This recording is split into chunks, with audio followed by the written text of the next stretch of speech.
പ്രിയ കൂട്ടുകാരെ നമസ്കാരം. ഞാനിപ്പോൾ നിൽക്കുന്നത് കോട്ടയത്ത് ഗാന്ധി സ്ക്വയറിലാണ്.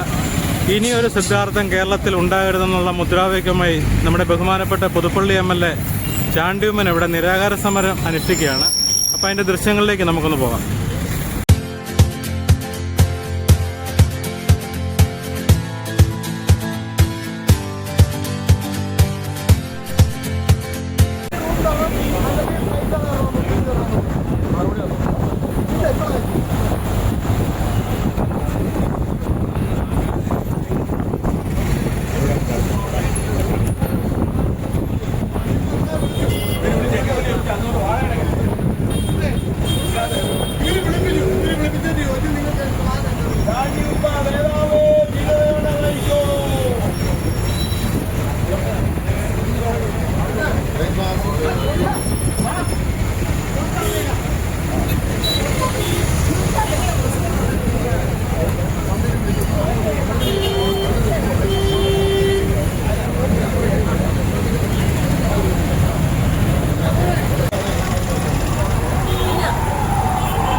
പൊടിയൊന്ന് മാറ്റാമോ ചേട്ടാ?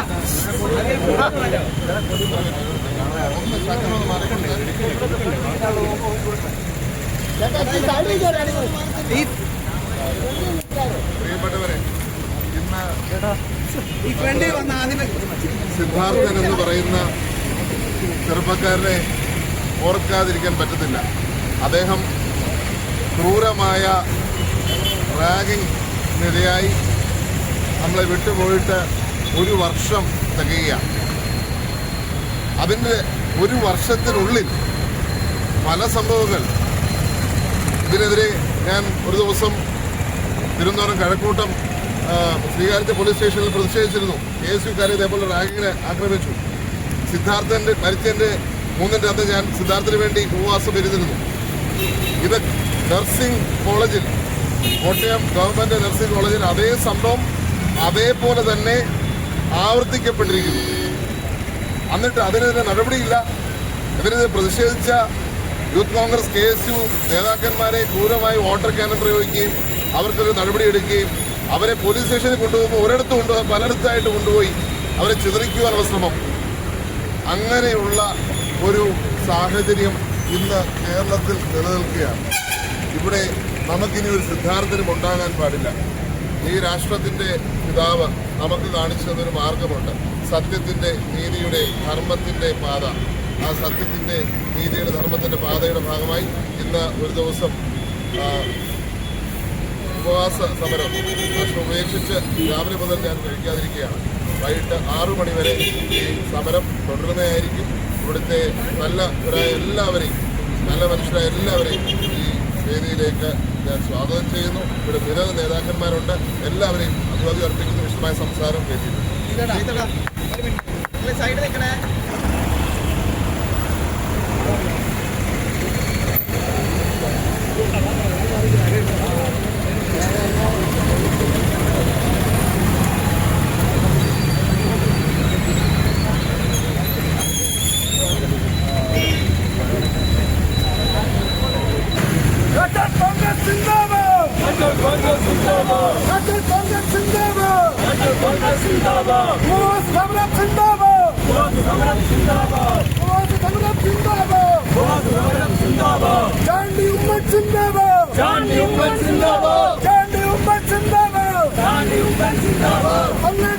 അഭിവാദ്യങ്ങൾ.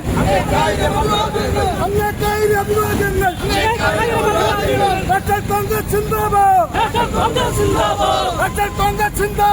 അടൽ കോൺഗ്രസ് സിന്ദാബാദ്. ഉപവാസ സമരം സിന്ദാബാദ്. ഉപവാസ സമരം സിന്ദാബാദ്.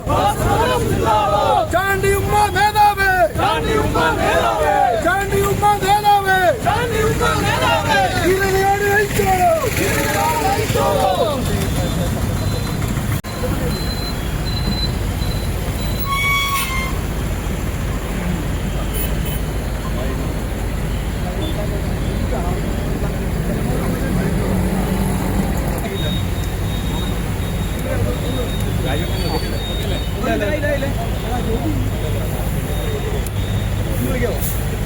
ജോബി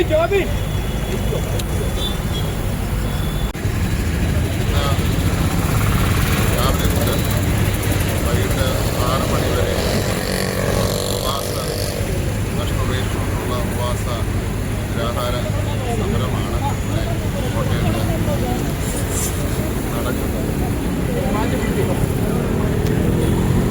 നമുക്കറിയാം, സിദ്ധാർത്ഥൻ എന്ന് പറഞ്ഞ ചെറുപ്പക്കാരൻ, അദ്ദേഹം മരിച്ചിട്ട് 1 വർഷം തികഞ്ഞിരിക്കുന്നു.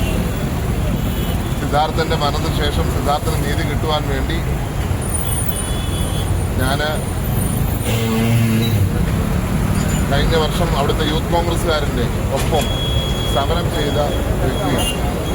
ഈ സമരം യഥാർത്ഥത്തിൽ നടക്കേണ്ടത് ആ കോളേജിൻ്റെയും ആ പരിസരത്തുമാണ് നടക്കേണ്ടത്. പക്ഷേ നിങ്ങൾക്കറിയാം, മറ്റൊരു പാർട്ടിയുടെ സമരം അവിടെ നടക്കുന്നത് കൊണ്ടാണ് വേദി ഇങ്ങോട്ട് മാറ്റിയിരിക്കുന്നത്.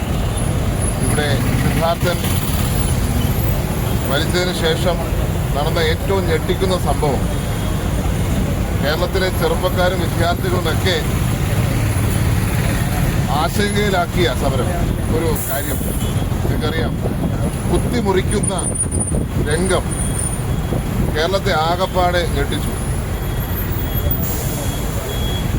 കേക്ക് കിട്ടിയില്ല എന്ന് പറഞ്ഞ്, അല്ലെങ്കിൽ കുട്ടിയുടെ ബർത്ത്ഡേ, ആ വിദ്യാർത്ഥിയുടെ ബർത്ത്ഡേ ആണ്, അപ്പോൾ കേക്കില്ല, അതിന് പകരം അവനെ തന്നെ കുത്തിമുറിക്കുന്ന കാഴ്ച. അതിനുശേഷം ലോഷൻ ഒഴിക്കുക, കഴുത്തിൽ കടാര വെച്ച് അവനിൽ നിന്ന് രൂപ തട്ടിയെടുക്കുക. അങ്ങനെ ഒരു നിലപാടുമായി ഒരു പറ്റം വിദ്യാർത്ഥികൾ വരുന്നു. ആ വിദ്യാർത്ഥികളെ കസ്റ്റഡിയിൽ ചോദിക്കാൻ പോലും പോലീസ് തയ്യാറായില്ല. നമ്മൾ വിചാരിക്കും വലിയൊരു യൂണിവേഴ്സിറ്റി ക്യാമ്പസിലാണ് നടന്നത്, ആരും അറിയാത്ത വിധം.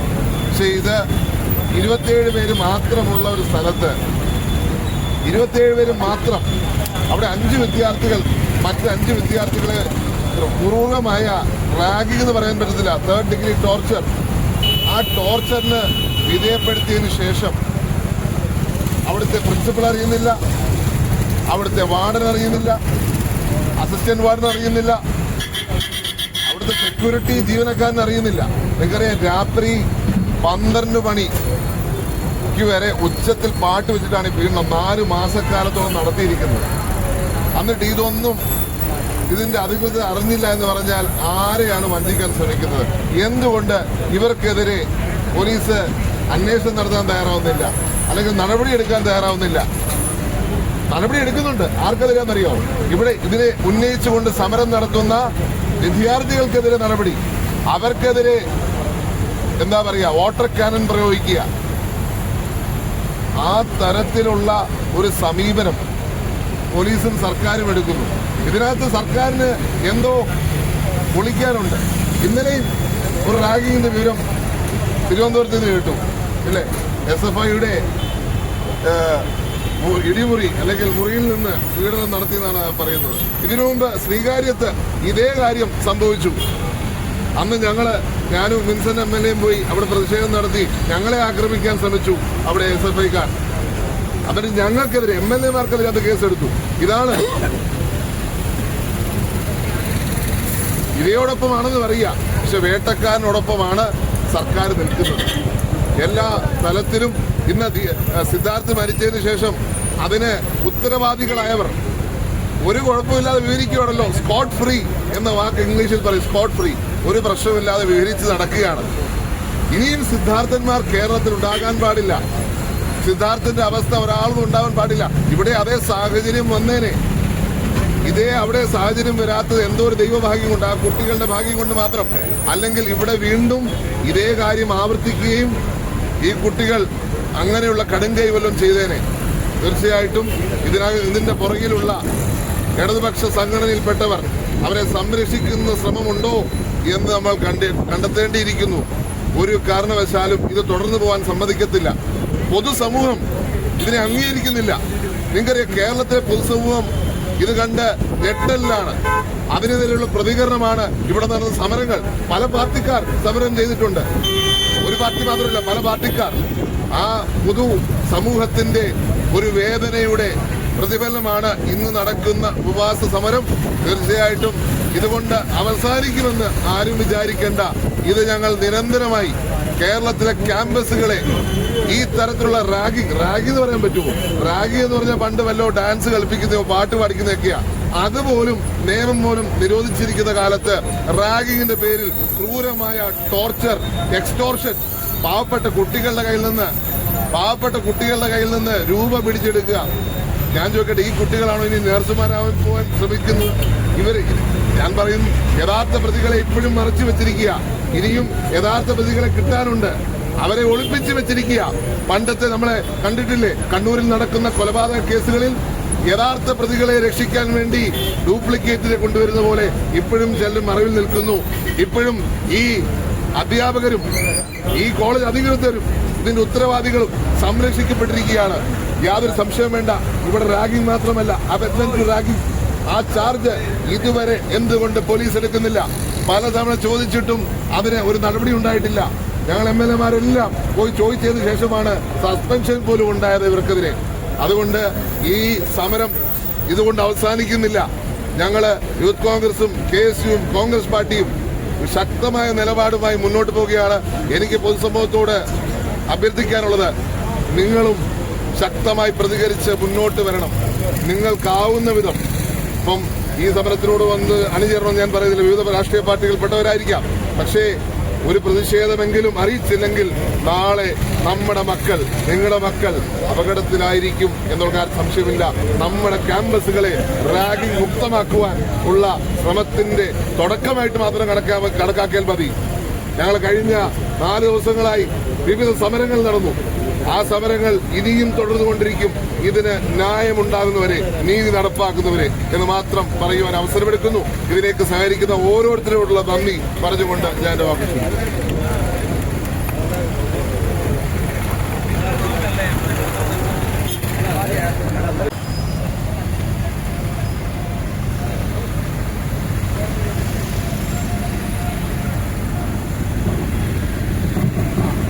ഉപവാസ സമരം ബഹുമാനായ ചാണ്ടിയുമ്മൻ MLA-യുടെ ഉപവാസ സമരം ഇവിടെ ആരംഭിച്ചിരിക്കുകയാണ്. നമ്മുടെ ഉദ്ഘാടകൻ എത്തിയതിന് ശേഷം ആയിരിക്കും ഔദ്യോഗിക മീറ്റിംഗുകൾ ആരംഭിക്കുന്നത്. നമ്മുടെ സമര പരിപാടികൾ ഇവിടെ ആരംഭിച്ചിരിക്കുകയാണ്.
നേതാവേ